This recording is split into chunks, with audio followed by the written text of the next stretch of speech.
Yesterday was Australia Day for you. I'm not sure you were even aware that it's also Republic Day in India. The 26th of January every year is Republic Day. Growing up in Delhi, we attended the Republic Day parade all the time. So this will be an appropriate segue into my message this morning. This Indian guy had just gone in for an interview for a job. They were going to get about 5 positions for about 500 who were applying for it, as often happens in India. So he goes through the interview and comes out, and as he was walking out, the interviewer said, "Don't repeat the questions to anybody because the same questions for everyone." So he walks out, and of course, one of the Indian guys said, "What are the questions? What are the questions?" He said, "I'm not allowed to tell you." He said, "Okay, if you don't want to tell me the questions, at least give me the answers." What were the answers?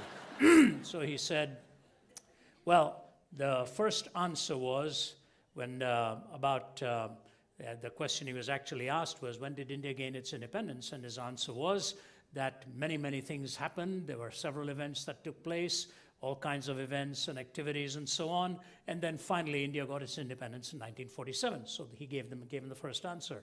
The second question happened to be, who is the father of the nation?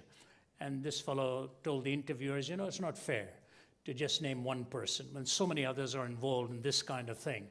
Why should I just pick one man? So I'll say there were several involved in this. So the interviewer was rather impressed and said, our third question for you is corruption a major problem in India?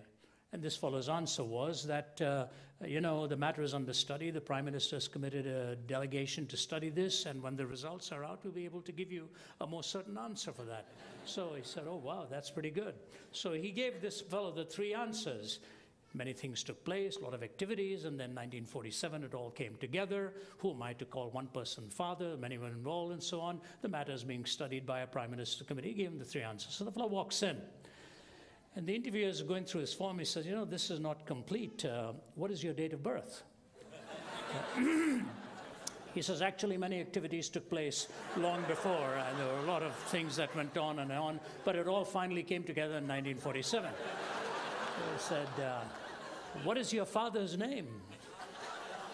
He says, who am I to pick one man? You know, so many people involved in this, and it goes on and on and on. So one the interviewer says, are you off your head? Are you crazy? He said, well, the Prime Minister has appointed a committee to study the question, and I'll let you know afterwards. You know, in apologetics, often